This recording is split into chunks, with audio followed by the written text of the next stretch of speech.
हम अपने संबंधों के साथ जीते हैं, उत्सव मनाते हैं, खेलते हैं, खाते हैं, आनंद मनाते हैं। किंतु जब कोई प्रिय हमसे दूर चला जाता है, इस संसार से चला जाता है, तब हम दुर्बल हो जाते हैं, सदा दुखी रहते हैं। क्या ये होना चाहिए? इस प्रकृति को देखिए। वृक्ष पत्तों के झरने से शोक नहीं मनाता, वो नए पत्तों के आने का स्वागत करता है। कल आप भी किसी स्थान पर आए थे और कल आपके स्थान पर कोई और अवश्य आएगा, क्योंकि ये परिवर्तन है, ये प्रकृति का नियम है।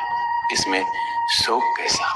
जो छूटा उसका शोक मनाने के स्थान पर जो मिलेगा या जो आपके पास है उसका आनंद उठाइए। श्री कृष्ण कहते हैं ईश्वर के लिए सभी प्राणी समान है, उन सभी में समान रूप से ईश्वर का वास होता है।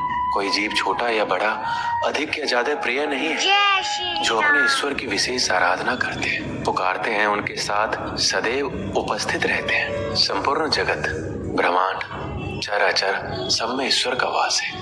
ये ईश्वर की माया ही है जो पूरे ब्रह्मांड में व्याप्त है। वही ईश्वर धरती पर मधुर संगीत है, वही ईश्वर अग्नि की उष्मा है। उसी ईश्वर का वास प्रत्येक प्राणियों में है जो सन्यासियों के चित्त को शांत कर साधना में लीन करता है। वह आत्म संयम भी ईश्वर ही है। ये संसार नश्वर है, सुख दुख हर्ष विषाद आदि लगा रहता है। क्षण भर के सुख से जो खुश नहीं होता और अशुभ होने पर जो दुखी नहीं होता, वह व्यक्ति सच्चा ज्ञानी होता है। उसे ज्ञात होता है यहाँ सब कुछ क्षण भर के लिए होता है, भले ही वह सुख हो या दुख। ये जीवन कर्म प्रधान है। जो व्यक्ति कर्म करके, परिश्रम करके अपने लिए कुछ अर्जित करता है, वह वास्तविक रूप से उस फल का भागी है। अन्यथा वह चोर की भांति है जिसे बैठे बिठाए सब मिल जाता है। जिस व्यक्ति के पास आपके लिए मान सम्मान और कद्र ना हो, उनके साथ रहना व्यर्थ है। वह सदैव आपके लिए शत्रुता का भाव रखते हैं। ऐसे व्यक्ति के साथ रहने से उत्तम आप अकेले रहें। श्री कृष्ण कहते हैं इस जीवन में अधिक सीधा होना, सरल होना भी अनुचित है। जो सरल और सीधे स्वभाव का होता है, लोग उसका अनायास फायदा उठाते हैं। ये जीवन एक रणभूमि है, यहाँ निरंतर संघर्षों का सामना करना पड़ता है। इस संघर्ष रूपी महाभारत में स्वयं अपना सारथी, अपना मार्गदर्शक और योद्धा बनना होता है। जिनकी किस्मत अच्छी होती है, जिनके पास किसी साधन की कोई कमी नहीं होती, वह थोड़ा सा भी कष्ट नहीं झेलती।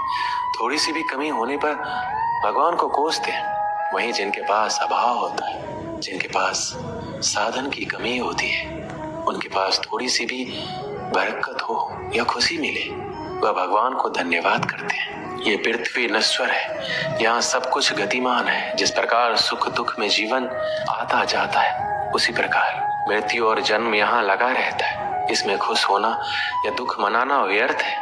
मुंह से माफी देना और हृदय से माफी देने में काफी अंतर है। मुख द्वारा दिए गए माफी को तत्काल प्राप्त किया जा सकता है, किंतु दिल की माफी प्राप्त करने में उम्र बीत जाती है।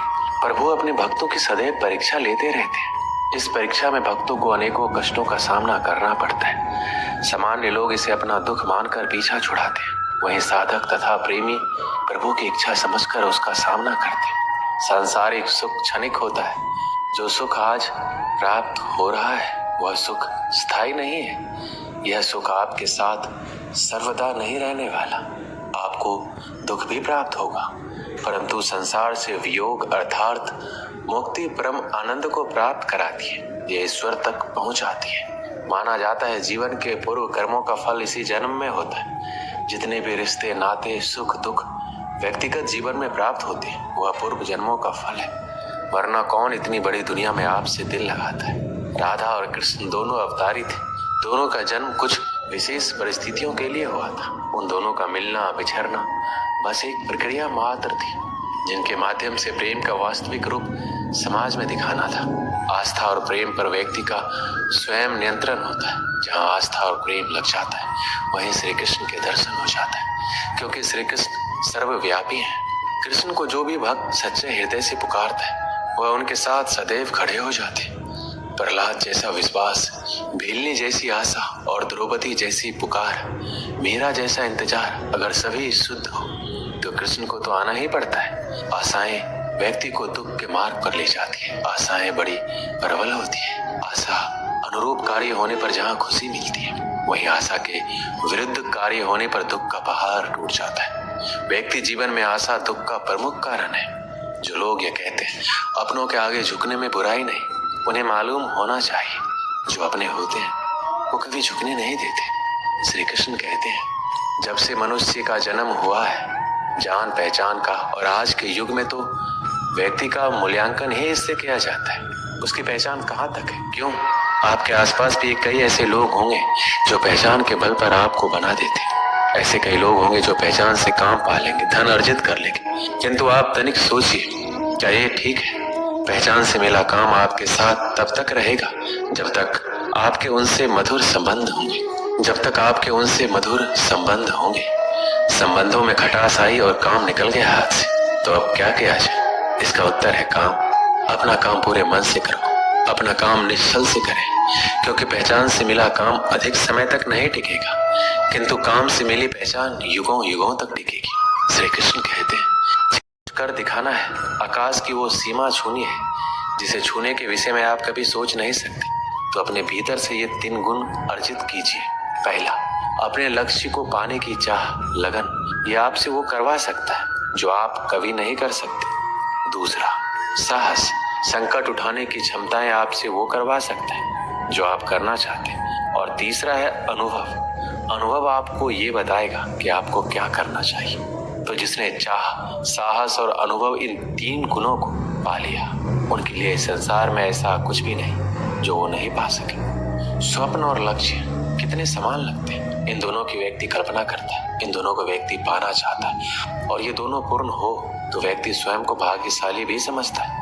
किंतु इन दोनों में अंतर है। अंतर ये है कि स्वप्न के लिए बिना मेहनत की नींद चाहिए और लक्ष्य के लिए बिना नींद की मेहनत। जो व्यक्ति स्वप्न में देखने में रह जाता है, उठने के पश्चात उसके हाथ खाली रहते, और जो व्यक्ति मेहनत करता है सोते समय उसके हाथ उसका लक्ष्य होता है। इसलिए यदि स्वप्न भी देखो तो लक्ष्य समझ के।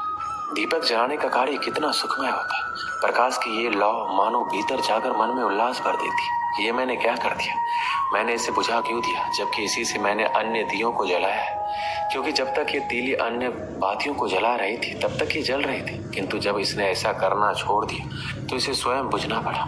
जीवन में इसी प्रकार प्रकाश देने का नाम है। जीवन में शुभ काम करोगे, परोपकार करोगे, किसी की सहायता करोगे तो जीवित रहोगे, और जिस दिन ये देना बंद कर दिया श्वास लेने के पश्चात भी मृत समान होगी।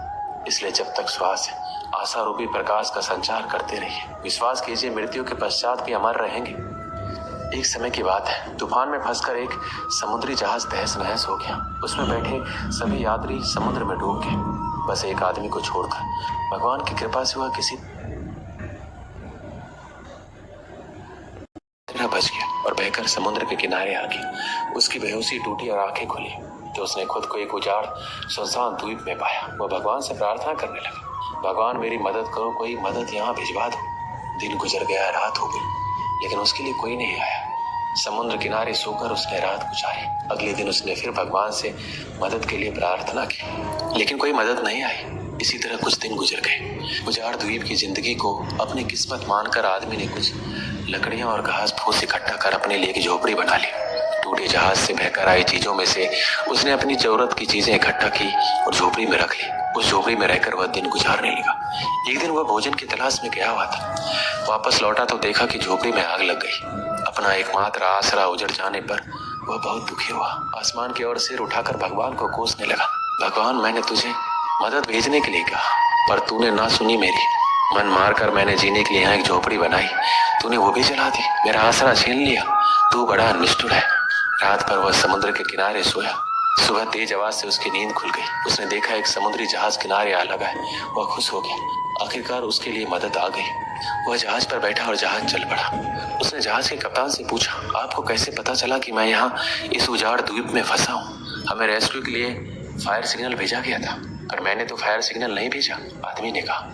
जहाज के कप्तान ने कहा, लेकिन हम तो फायर सिग्नल देखकर ही आए। तभी आदमी को अपनी जलती हुई झोपड़ी याद आई। वो समझ गया भगवान ने उसकी सहायता भेजने की प्रार्थना सुनकर उसकी झोपड़ी जलाकर समुद्री जहाज उसके इस द्वीप में फंसे होने का संकेत दिया था। वह भगवान को धन्यवाद करने लगा। दोस्तों, जब हम पर मुसीबत टूटती है तब हमारा विश्वास डगमगाने लगता है, धैर्य टूटने लगता है, आशा धूमिल होने लगती है और हम भगवान से शिकायत करने लगते हैं। जबकि ऐसे समय में आवश्यकता है भगवान पर विश्वास बनाए रखकर मुसीबत से निकलने की, प्रयास करने की।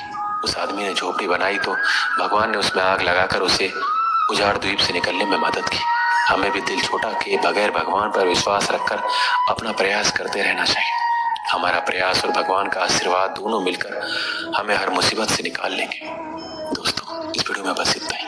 मिलते हैं अगले वीडियो में। अपना ख्याल रखिएगा। जय श्री कृष्ण।